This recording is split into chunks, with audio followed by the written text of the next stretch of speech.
नहीं। इसमें लिखा है यहोवा मेरा चरवाहा है। आप अपने पड़ोसी को कहें यहोवा मेरा चरवाहा है।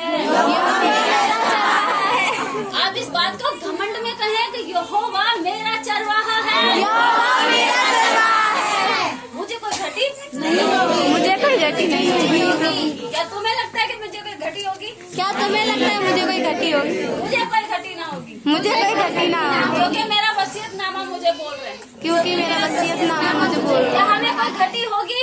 नहीं। क्या हमें कोई घटी होगी? नहीं। Hallelujah, hallelujah, hallelujah, hallelujah.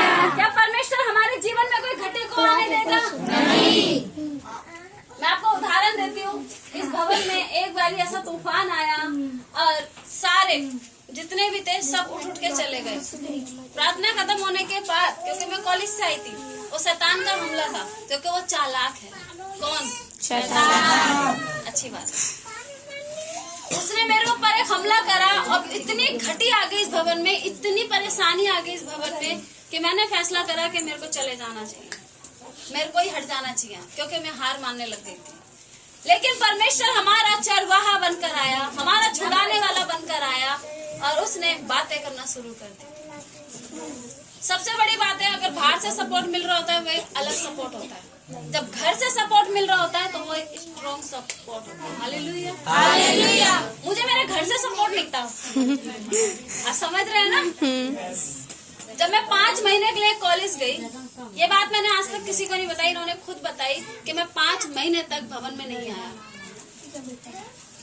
और चंडीगढ़ में जब मेरी गवाही हुई, मैंने डाली भी है, उसमें आपने देखा भी होगा, सुना भी होगा, मैंने वहाँ बताया कि जब 4-5 जने थे यहाँ पे और मैं उनको कुछ सिखा नहीं पा रही थी, मेरे जीवन में कुछ घटी थी, मुझे समझ नहीं आ रहा था कि मुझे कैसे चलना चाहिए, कैसे परमेश्वर की अगुवाई में चलना चाहिए, कैसे परमेश्वर के चलन को मुझे महसूस करना चाहिए। और मैं कॉलेज चली गई और जब मैं कॉलेज गई तो मैं बोल कर गई कि यहाँ पे ताला मत मार देना या इसको खुला रहने देना। और मैं खेल समझ रही थी, लेकिन परमेश्वर मेरे को लेके गंभीर हो चुका था, मेरे को लेके बहुत ज्यादा सीरियस हो चुका था, क्योंकि उसने मुझे चुन कर निकाल लिया है। आमीन। कि मैं अपनी सेवा तुझसे लूंगा। पहले मैं बहुत सी मारती, अब तो न्यूक है। तुम्हें हंसाने के लिए कुछ कुछ ऐसी बातें बोलूंगी जिससे कि तुम सो ना जाओ। तो मेरे को थोड़ा सा आता था कि भाई मैं अपने अलग ही काम करूं, अपनी एक अलग दुनिया में उड़ूं। जीवन में बहुत सारी घटिया लेके घूमती थी, लेकिन जब हम घटिया होते हैं तो घटी हमारे संग रहती है। जब हम घटिया होते हैं, घटिया समझ रहे हैं? हाँ। जब हम एक बदतमीज और घटिया किस्म के इंसान होते हैं तो घटी हमारे जीवन में होती है।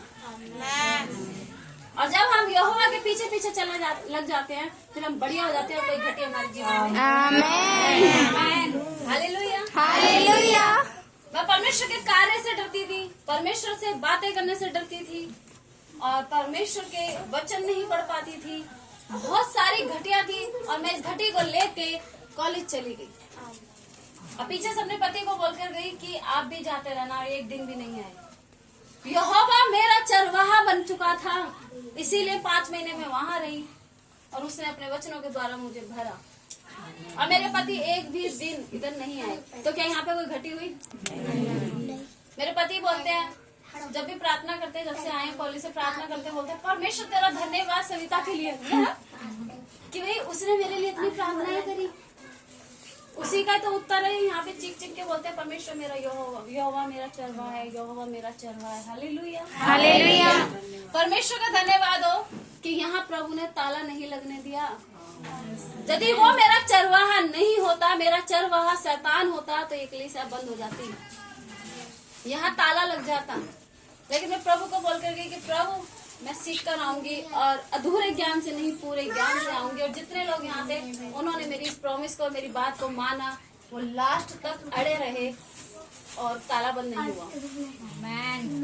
और मैं वहाँ कॉलेज में बैठ के रो रो के प्रार्थनाएं करती रही कि प्रभु उस भवन को चालू रहने दे, क्योंकि जो मेरी घटियापन और जो मेरी घटी थी उसकी वजह से मैं तेरे कार्य को नहीं कर पाई। लेकिन अब तो मेरा चरवाहा बन गया है, अब मैं जाके तेरे कार्य को तेजी से करूंगी। आमीन। मुझे 3 दिन के अंदर अंदर पवित्र आत्मा ने छू लिया था और पवित्र आत्मा ने मेरे अंदर बातें करना शुरू कर दी कि मैंने तुझे चुना है और तेरे से अपनी सेवा को लूंगा। और मैं परमेश्वर से कहने लगी कि प्रभु वो भवन बंद ना हो जाए दिल्ली में, वो से खुला रखना, वहाँ का चरवाहा बन के तू बैठा रहना। जो चरवाहा बैठा हुआ है तो उसकी भेड़ तितर बितर नहीं होगी। आमेन। इस वचन ने मुझे बहुत संभाला और मैं वहाँ बैठी रही और प्रार्थनाएं करती रही और एक ही बात बोलती रही कि मैं अधूरे ज्ञान से नहीं जाऊंगी। और जब मैंने उस कॉलेज के अंदर पैर रखा था इस तरीके से, मैं कॉलेज में किसी को जानती भी नहीं थी, अपना बैग लेके पहुंच गई। मैं कहीं अंदर आने देंगे तो ठीक है, नहीं आने देंगे तो मैं भाग जाऊंगी यहाँ से। और जब मैं गई, मेरे को 3 दिन के अंदर पवित्र आत्मा ने छुआ, तो फिर मेरे अंदर से एक बातें आने लगी कि मैं अधूरे ज्ञान से नहीं जाऊंगी। अब इस गेट के बाहर जाऊंगी तो अपनी डिग्री को ही लेकर जाऊंगी शैतान। और शैतान उतनी ही चुनौतियां मेरे सामने ले लेकर आ रहा था। आप सब जानते हैं फिर उसके बाद क्या हुआ। इतनी ज्यादा परेशानी आई, लेकिन मैं अड़ी रही कि यहोवा मेरा चरवाहा है, मुझे कोई घटी नहीं होगी। वो मुझे सुखदायी कॉलेज में ले आया है। आमेन। वो सुख देने वाली जगह पे मुझे ले आया है, तो मुझे कोई घटी ना होगी। वो उसने मुझे बहुत अच्छी जगह पे लाके बिठा दिया है। आप ये इंतजार मत करते रहना, प्रभु तूने कहा हरी हरी चराइयों में, तूने कहा सुखदायी जल के झरने के पास। कोई झरना नहीं बहेगा। जब सुख होता है तो आपके घर में ही वो झरने दिखने लग जाएंगे। आमेन। जब सुख होगा तो आपको अपने काम में ही झरने बहने लग जाएंगे। आप इंतजार ना करें, झरना लिखा था यहाँ तो लिखा है। वही झरना है जो आज मेरे और मेरे पति के बीच में बह रहा है। वो झरना मेरे घर में फूट चुका है। आमेन। हालेलुया। हालेलुया। मैं बार बार जिससे भी मिलती हूँ, मेरे को ऐसा लगता है कि मेरी अब शादी हुई है, मुझे मेरा दूल्हा मिला है। ना ये मुझे मानते थे ना मैं इन्हें मानती थी। 19 साल से हम संग थे। वो झरना अब फूटा है, वो झरना अब बहने लगा है, क्योंकि प्रभु ने प्रॉमिस किया था मुझसे कि तुझे सुखदायी जल के पास लेकर जाऊंगा, झरने के पास लेकर जाऊंगा, हरी हरी वादियों में लेकर जाऊंगा। जब घर में अगर कलेश हो और तुम्हें कोई पकवान दे, तो भोजन दे गरम गरम, आप लोग हटा ले, मेरा मन नहीं है, क्या उस झरने को आप महसूस कर पाएंगे? क्या वो झरना आपको दिखेगा?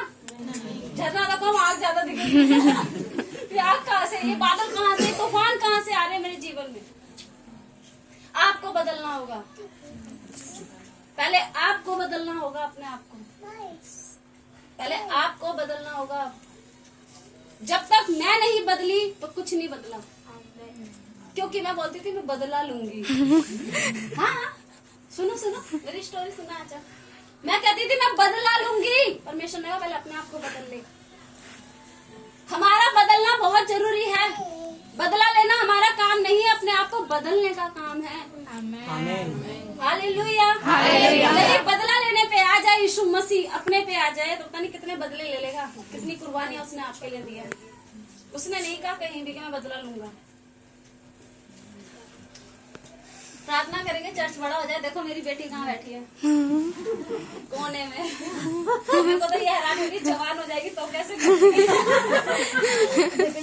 जब ये रोशनी जितनी हो जाएगी कैसे बैठेगी अंदर।